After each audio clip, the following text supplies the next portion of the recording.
Salut à tous les amateurs d'artisanat. Je suis Hélène des Sabots d'Hélène, créatrice passionnée, et je suis ravie de vous retrouver aujourd'hui pour un nouveau tutoriel. Cette semaine, nous allons faire de la marqueterie de paille. Si vous n'en avez jamais fait, je vous propose d'aller voir ma playlist marqueterie et intarsia, où là vous trouverez tous les tutos de marqueterie de paille pour débutants. Je vous explique comment étaler la paille, comment la préparer, comment la découper, remplir un cercle, remplir un carré ou un triangle, et vous pourrez démarrer dès le début. Là, cette fois-ci, nous allons faire quelque chose d'un petit peu plus compliqué. C'est ce genre de motif-là que nous allons faire. Je vais vous proposer plusieurs méthodes pour faire ce motif-là. Vous pouvez le faire sur un petit contreplaqué comme cela si vous débutez.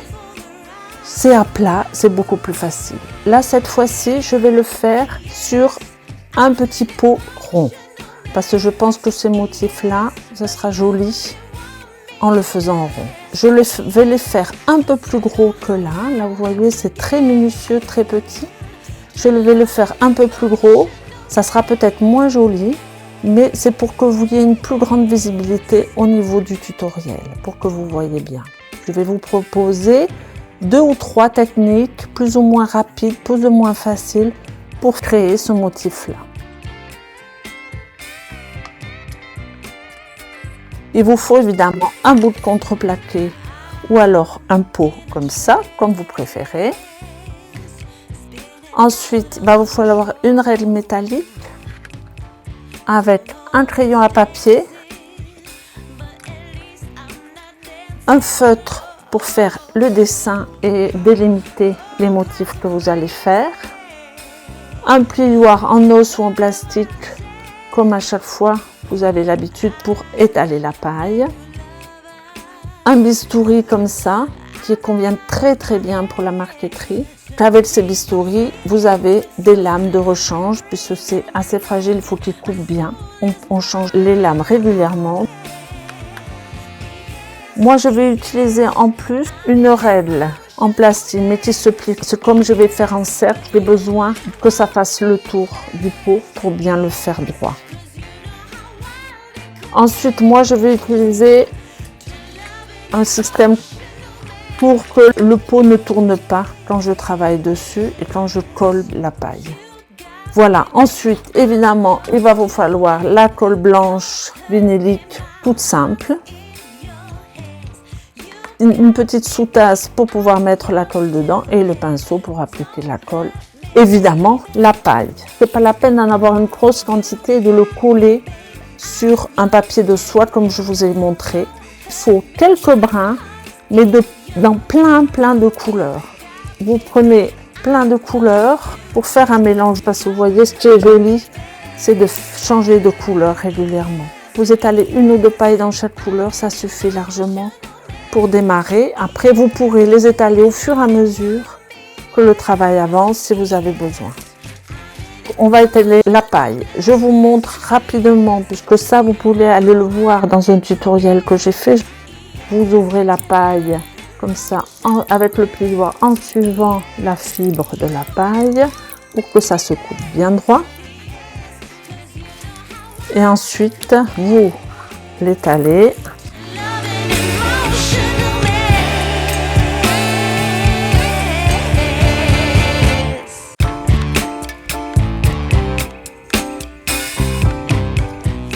Je vais continuer à étaler les pailles qu'il me faut dans plusieurs couleurs et on se retrouve après.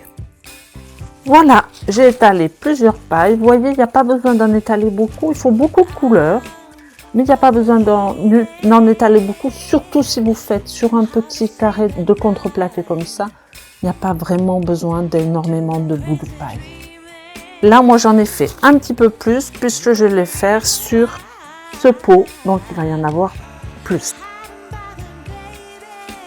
Je mets ma paille de côté. J'en ai toujours ici pour au cas où si j'ai plus assez de certaines couleurs. Je place mon pot. Donc déjà, on va faire le dessin. Ce qui est important, c'est de faire des carrés. Mais vous voyez, il ne faut pas que ça soit trop régulier. Il faut que ça rentre les uns dans les autres. Il faut faire un coup vertical, un coup horizontal. C'est ça qui va faire joli. Je vais d'abord le poser au crayon à papier et après, quand je serai sûre, je le ferai au feutre pour bien délimiter tout ce que je veux faire. Là, j'ai marqué tous les dessins à peu près comme je voulais. Maintenant, je vais le tracer au feutre pour bien les voir et pas se tromper.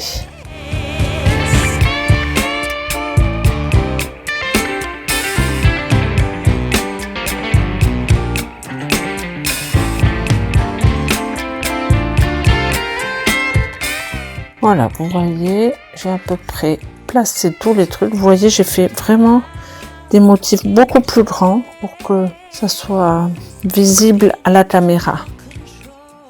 Voilà, donc maintenant, on va apprendre plusieurs techniques.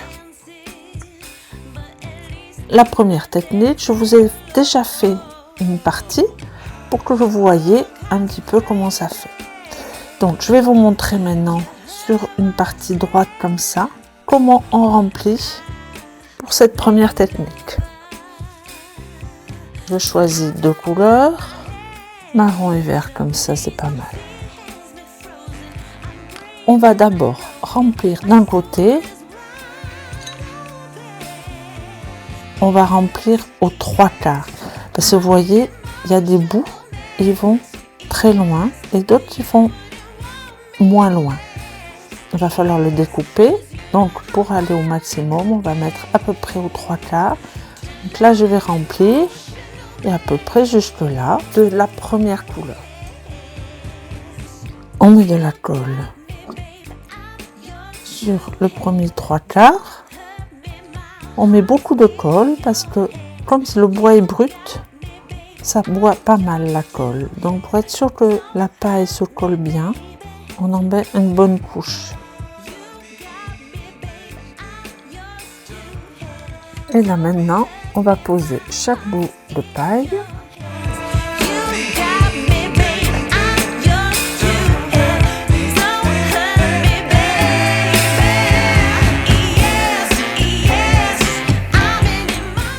Là, on va couper aux 3/4 à peu près.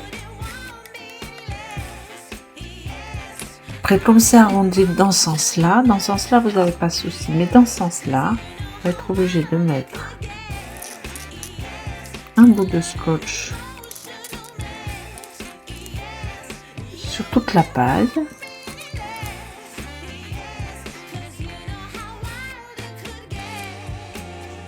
Sans dépasser là, parce qu'après il va falloir qu'on mette les autres pailles.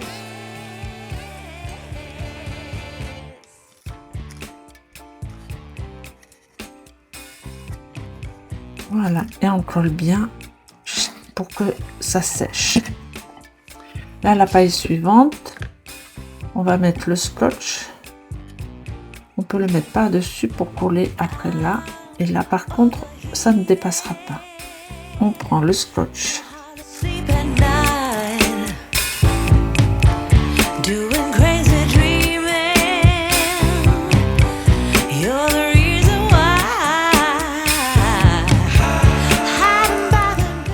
Et on le met bien bord à bord.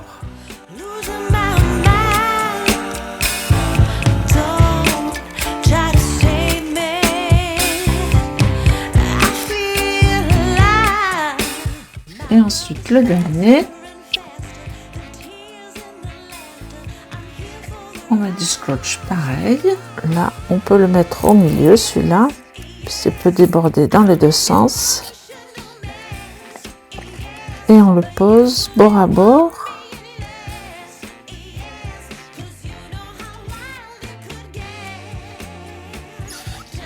Ensuite, on va pouvoir commencer à découper, vous voyez. Là, on a découpé dans ce sens-là. J'avais posé le marron d'abord. On a découpé le long. On découpe comme ça, en faisant des petits morceaux. On essaie d'être le plus précis possible, de suivre les fibres de la paille pour que la découpe se voit le moins possible.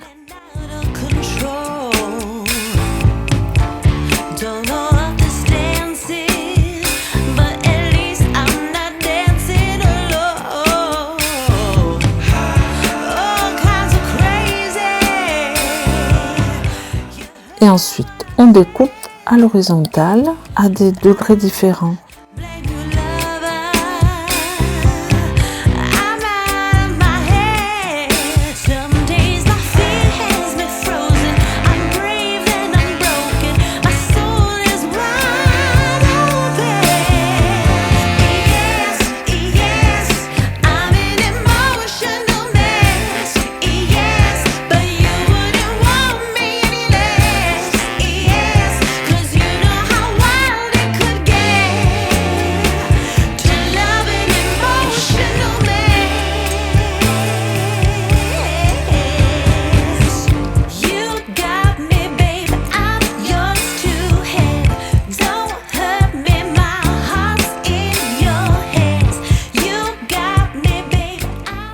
Voilà, vous voyez, on a découpé toutes les fibres de la paille à différentes mesures. Donc maintenant, on va pouvoir rajouter la deuxième couleur qu'on a choisie. Donc ce qu'on fait, c'est qu'on va découper plusieurs morceaux. On découpe en longueur, à des épaisseurs différentes, plus ou moins fines.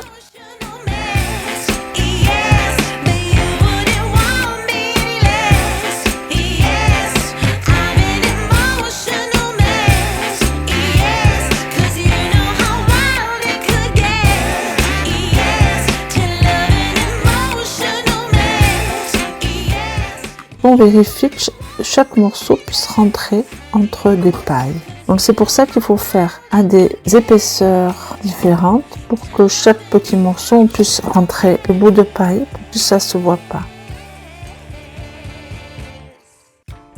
On va mettre du scotch pour que ça colle bien. Vous aplatissez tout bien pour qu'il soit bien collé contre le pot. Et là, on va être obligé d'attendre que ça sèche. Donc pendant ce temps, faire celui-là pour vous montrer comment on fait dans ce sens-là. Vous allez voir que c'est beaucoup plus simple. Donc ces morceaux-là que j'ai découpés pour mettre là, je vais le mettre de côté pour pouvoir l'utiliser après. On va remplir ça. On va choisir deux autres couleurs. On va remplir toujours aux 3/4.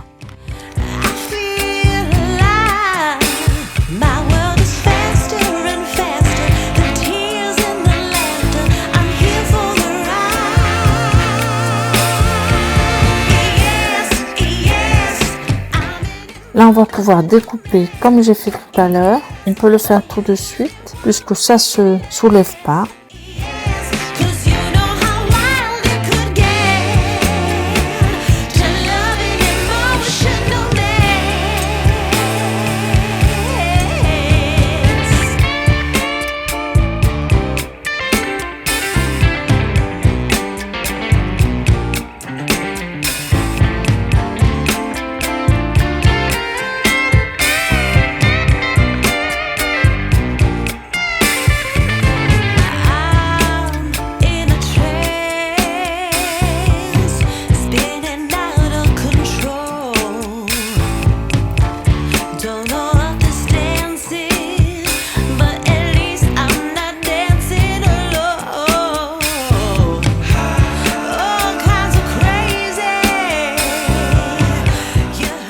On a décidé de mettre cette couleur-là.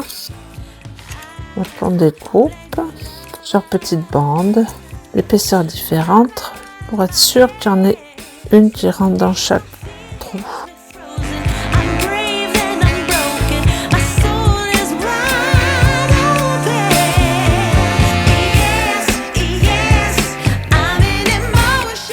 Je mets de la colle partout. Là, on met chaque bout à l'endroit où il rentre le mieux.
nettoie bien la colle qu'il y a partout.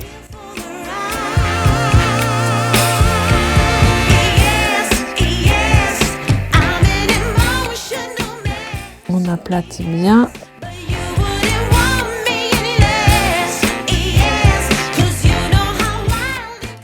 Et on laisse sécher. Celui-là, on va voir en enlevant le scotch si ça tient bien. Vous voyez, ça a l'air de tenir.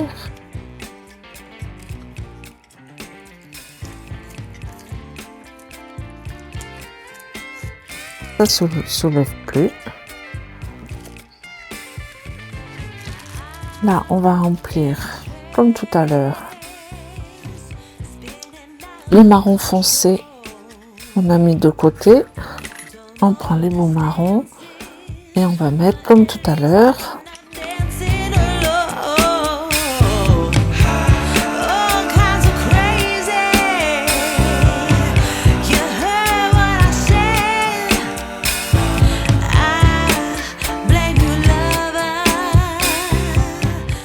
On trouve les bouts de paille d'épaisseur dont on a besoin.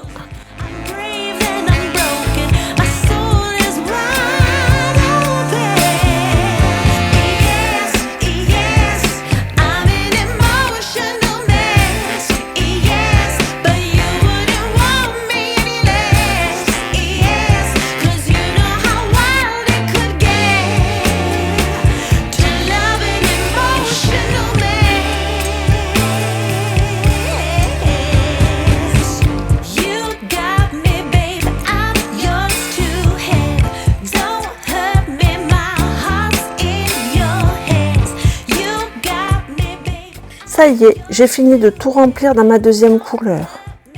Je vais tout scotcher pour que tous les bouts de paille soient bien collés sur l'arrondi du pot et je vais les laisser sécher. Il faut encore que je découpe tout ce qui dépasse pour bien faire la forme et ensuite je peux passer aux autres parties et on se retrouve à la fin.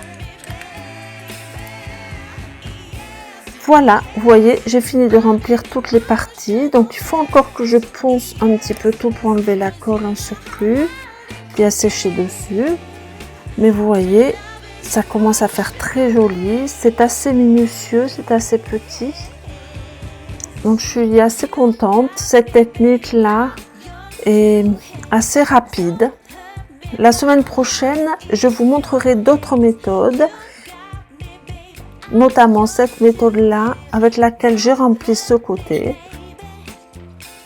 et la méthode où je remplis ce côté-là. Une fois que je vous aurai montré ces trois méthodes-là, je vous donnerai mon bilan et mon avis sur chacune d'elles.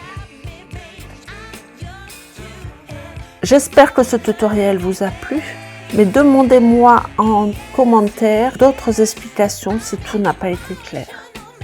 N'hésitez pas à vous abonner pour ne rater aucune exploration créative et surtout pour voir la semaine prochaine les deux techniques que je vais utiliser pour remplir ce petit pot.